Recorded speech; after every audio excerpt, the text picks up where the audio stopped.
Take a gentle breath and settle into this moment. We travel back to the year 1929. Imagine the scene on Wall Street. The ticker tape machines have fallen silent, spewing out not fortunes but failures. The air is thick with panic, the sounds of sirens, and the quiet sobbing of men in tailored suits who, just hours before, were titans of industry and now sit defeated on the curb. The entire structure of the American dream is crumbling into dust. But far from this chaos, in a quiet, dimly lit basement in a Manhattan brownstone, a small circle of women has gathered. They are not wringing their hands. They are not praying for a rescue or cursing their fate. Instead, they are seated, poised, and with a calm that defies the pandemonium outside, they are giving quiet, steady commands to the universe. Among them is a seamstress, a woman so destitute she had recently taken to begging for coins outside the grand doors of St. Mark's Church. Within 2 years of this gathering, this very same woman, armed with nothing but a phrase, would be handed the deed to an entire Park Avenue building. There was no winning lottery ticket, no miraculous inheritance, no insider stock tip. The only tool she used was what her teacher, Florence Scovel Shinn, called the abundance clause. If this story sounds too extraordinary to be true, I ask for just a few minutes of your focused attention. I invite you to participate in this energy. Before we delve into the mechanics of this powerful law, let us first activate our own potential. Go to the comments section now and write this simple potent phrase: I am now open to receive my good. This is not for me or for others. It is a signal you are sending to the universe, a key turning in a long unopened lock. Do this now, and then let us proceed together into the quiet workshop where fortunes were forged from faith. For most of us, our relationship with money is a delicate, fearful dance. We treat abundance as if it were a skittish, wild creature. We approach it timidly, we whisper our hopes, we plead with it, hoping desperately that it will come closer and allow us to grasp it. We are taught to chase it, to worry about its absence, and to feel unworthy of its presence.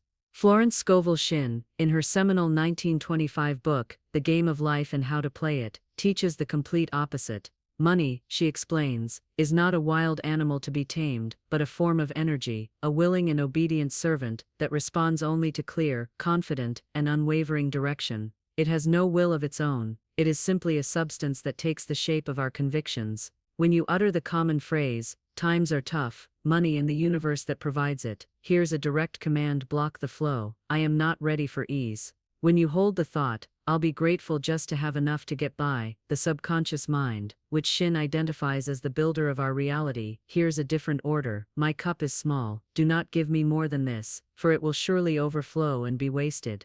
Every worried word, every fearful thought, every statement of lack is a counter-order to your desire for prosperity. You are the one pulling the strings, even when you do not know it. Shinn's radical proposition is that a single simple shift in your inner language, a declarative phrase spoken with authority, can completely reset the energetic channel between you and the infinite supply that is your birthright. Florence Scovel Shinn was not born a guru. She began her career as a successful magazine and book illustrator in New York, her work celebrated for its humor and charm. She was married to a fellow artist, Everett Shinn, and moved in the creative bohemian circles of Greenwich Village. However, a divorce in 1912, and a series of subsequent financial missteps, including a failed business venture, left her savings completely wiped out. Facing poverty and uncertainty, she did not surrender to despair. Instead, in her middle years, she turned to a book she had long known but never truly studied, the Bible. But she did not open it as a theologian or a religious devotee. She opened it as an engineer would open a technical manual, searching for the underlying laws and principles of operation. There, she discovered what she believed to be the cornerstone of all creation, a principle she would later teach in her legendary classes: what you decree in faith will be given. During the bleakest years of the Great Depression, she began to hold meetings, gathering groups of people, mostly women, who felt powerless against the crushing economic forces of the era, and longed to reclaim authority over their own lives. She never promised them jobs or handouts. She promised them something far more profound: the power to command their own reality by speaking with future-perfect certainty, the power of their own word. Florence Scovel Shinn offered her students hundreds of affirmations, or wands, as she called them in her 1928 book, Your Word is Your Wand. Yet, across the journals and personal testimonies of those who studied with her, one decree for abundance appears more frequently than any other, prized for its potency and comprehensive power. It is this: by the divine authority that flows through me, I command money to multiply and return to me in perfect ways and under grace. I now give thanks for the fortune already on its way. Let us take a moment to dissect this powerful sentence. It begins, by the divine authority that flows through me. This is not a request from a place of lack. It is a declaration of inherent power. You are not begging an outside force. You are claiming your birthright as a channel for divine intelligence. Next, I command money to multiply and return to me. The verb is command. It is active, direct, and leaves no room for ambiguity. You are not hoping or wishing. You are giving an order to the subconscious mind and the universe. Then comes a crucial qualifier: in perfect ways and under grace. This is the safety clause. It ensures that the abundance will manifest harmoniously, without struggle, stress, or harm to anyone. It is an instruction for the path of least resistance, for a blessing that brings no sorrow with it. Finally, the master key: I now give thanks for the fortune already on its way. This is the act of supreme faith. Gratitude is the frequency of receiving. By giving thanks in advance, you are collapsing time. You are signaling to the universe that you have no doubt the order has been received and is already being fulfilled. Say it aloud once now, gently but with conviction, and allow the vibration of the words to settle within you like a soft, life-giving rain. Acquiring the decree is the first step. Embodying it is the art. Shinn provided a clear 4-step practice to engrave this command upon the subconscious mind, turning it from mere words into a magnetic force. Step 1. Speak the decree 3 times each morning upon waking, and 3 times each night before sleeping. Do this while looking directly into your own eyes in a mirror. You are not speaking to your surface-level self. You are speaking to the infinite intelligence that looks back at you, the master builder within. Step 2. As you speak, place your right hand over your heart, the center of your feeling and knowing. Place your left hand over your solar plexus, just over your stomach, the center of your personal power. Feel your own steady pulse as you speak. This action grounds the command in your body, unifying thought, feeling, and physical presence. Step 3. Throughout the day, when a whisper of doubt, fear, or worry arises, how will this possibly work? This is foolish. Where is the money? Do not engage it in a debate. The subconscious mind does not respond to arguments. Simply answer the doubt with the gentle, firm repetition of the decree. It is a calm, persistent course correction, replacing the static of fear with the clear signal of faith. Step 4. Celebrate the smallest signs of incoming good. A friend buys you a coffee. You find $1 on the street. You get an unexpected discount. These are not mere coincidences. They are the universe's confirmations that your order is in process. Shinn taught that gratitude is the law of increase, while complaint is the law of decrease. Gratitude in advance for the full manifestation demonstrated by appreciating these small beginnings is the strongest magnet for your fortune. Among the many stories recorded from Shinn's classes, the tale of Donna Minerva resonates with quiet power. Minerva became a widow in 1931, in the depths of the Depression. She was left with 3 young daughters to feed, and her late husband's only remaining asset, a large, dusty box filled with thousands of unique mother-of-pearl buttons he had imported years before. With no income and growing desperation, she began attending Shinn's free lectures. On her 3rd visit, she wrote the abundance decree on a slip of paper and tucked it inside the button box, an act of quiet, almost desperate, faith. She repeated the decree morning and night, holding the box as she did. 3 weeks passed. Then, a man who identified himself as a representative for a Parisian couturier, a famous fashion house, appeared at her door. He had been searching for a specific type of vintage button for a new collection, and had been led to her through a series of unlikely referrals. He did not want a handful, he bought the entire lot. The check he wrote was enough for Minerva to secure a modest storefront and begin a small business. 5 years later, her company had become a premier supplier of custom luxury buttons to the finest fashion houses in both New York and Paris. Whenever asked about her success, she would offer a quiet, knowing smile and say simply, "I placed my order, the universe made the delivery." You do not need to believe in a specific deity or esoteric philosophy for this to work. The principle operates on a psychological and neurological level that is now being understood by science. Think of your mind as a powerful search engine with a highly specific filter. This filter is your belief system. If your inner dialogue, the software you are running, constantly repeats phrases like "there's no work," "I can't afford it," or "opportunities are scarce," your brain's filtering mechanism, known as the reticular activating system, will diligently search your environment for evidence to prove that belief correct. It will screen out opportunities, ignore helpful conversations, and overlook open doors because they do not match the search criteria. The decree is simply an update to your mental software. By consciously and repeatedly introducing a new powerful command, you are retuning that filter. You are telling your vast subconscious mind to begin searching for evidence of abundance, opportunity, and supply. The world outside has not changed, but your capacity to perceive its hidden potentials has been radically upgraded.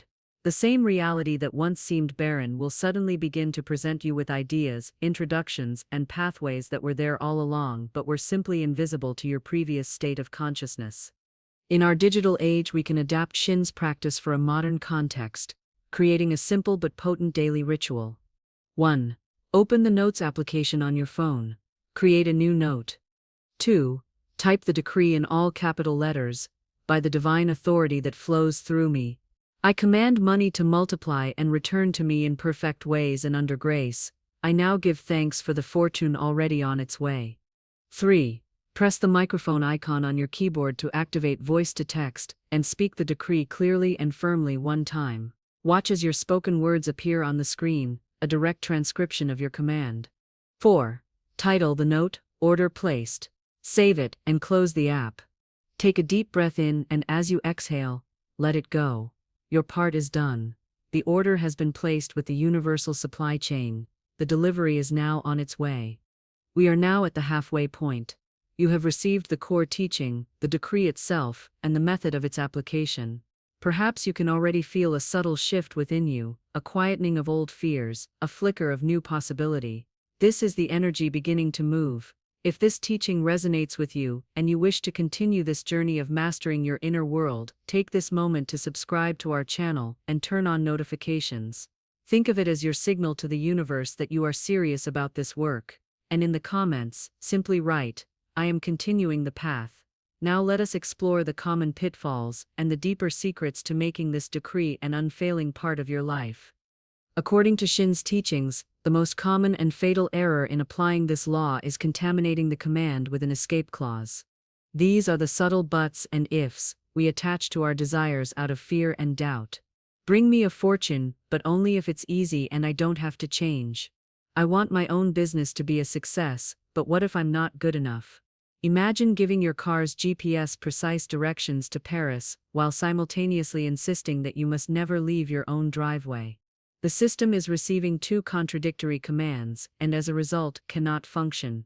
The universe, like a GPS, operates on clarity. It cannot deliver a clear outcome from a mixed signal. Keep the decree clean and absolute. When the fearful but inevitably appears in your mind, do not fight it. Simply answer it softly with a portion of the decree: "It is already on its way, under grace and in perfect ways," and let the argument rest. Your faith does not need to be loud, it only needs to be clear. A subscriber to a similar channel from Bogota, Colombia, shared a story that illustrates this principle perfectly. He is a taxi driver, and for months he had been struggling, getting only short, low-paying fares that barely covered his gas. Frustrated, he decided to try the decree. He wrote it on a piece of tape and stuck it to his steering wheel. He began to declare it firmly each time he turned the key in the ignition. For weeks, nothing seemed to change. Then, one Friday afternoon, a well-dressed woman flagged him down, asking for a ride far into the countryside, a 4-hour journey. He was hesitant, but a quiet inner nudge prompted him to accept. When they arrived, she handed him a thick wad of cash. "I am so sorry," she explained. "I seem to have lost my purse with my credit cards, and this cash is all I have on me. I hope it is enough." It was $500. It was more than he usually made in 2 weeks. With the money, the driver was able to finally fix a lingering engine problem in his car and buy his elderly mother a new refrigerator she desperately needed. In his message he wrote, "I kept saying the words but didn't truly believe it would work. I didn't believe it until the first $100 bill landed on my passenger seat. The universe was just waiting for me to accept a bigger fare.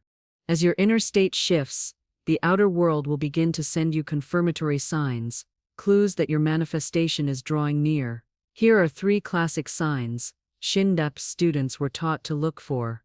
Sign 1. You begin to dream of precise amounts of money, or you see specific numbers repeatedly. This is the subconscious mind processing the new instruction and beginning to work on the specifics of the delivery. Sign 2. Strangers or acquaintances begin to speak of money around you with cheerful ease. You might overhear conversations about unexpected windfalls, successful ventures, or financial blessings. This is the world around you starting to reflect your new vibration. You are tuning into the frequency of abundance, so you are now able to hear its broadcast. Sign 3.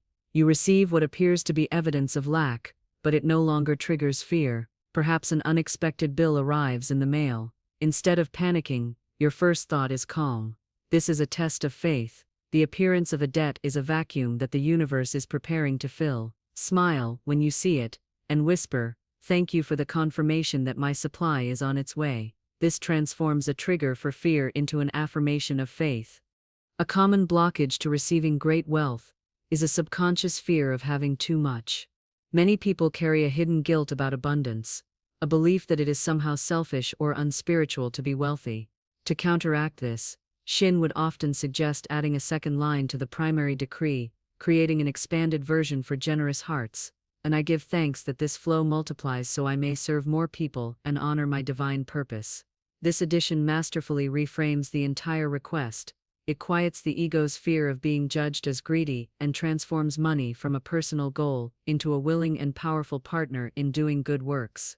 It makes you not a reservoir where wealth terminates, but a clear and open channel through which abundance can flow to bless the world. A request for the good of others, aligned with your purpose, is one of the most powerful commands you can give. Even with practice, certain doubts may persist. Here are some gentle reframes based on Shinn's teachings. If the process seems to be taking too long, the universe knows no time. Delay exists only in your own mind. Each time you notice yourself complaining about prices or focusing on what you lack, gently replace that thought with the statement, "I welcome the divine solution already coming." Time is not the barrier. Your awareness is. If you are an atheist or agnostic, the language of divine authority or universe can be a hurdle. Simply replace it with what resonates with your worldview. Use phrases like "my higher intelligence," "the creative power within me," or "my deepest self." The wise part of your mind that breathes your body while you sleep and heals your cuts without instruction is more than capable of handling the details of your financial supply. If you cannot speak the decree aloud due to your living situation, writing is a potent alternative. The physical act of writing engraves the command onto the subconscious mind with great force. Write the decree 10 times in a row in a dedicated notebook. The focused repetition combined with the movement of your hand bypasses the critical faculty of the conscious mind and impresses the order directly onto the creative faculty within. For those who need a small taste of proof, conduct this simple 24-hour experiment. Tomorrow morning, take a single $5 bill and place it in your pocket.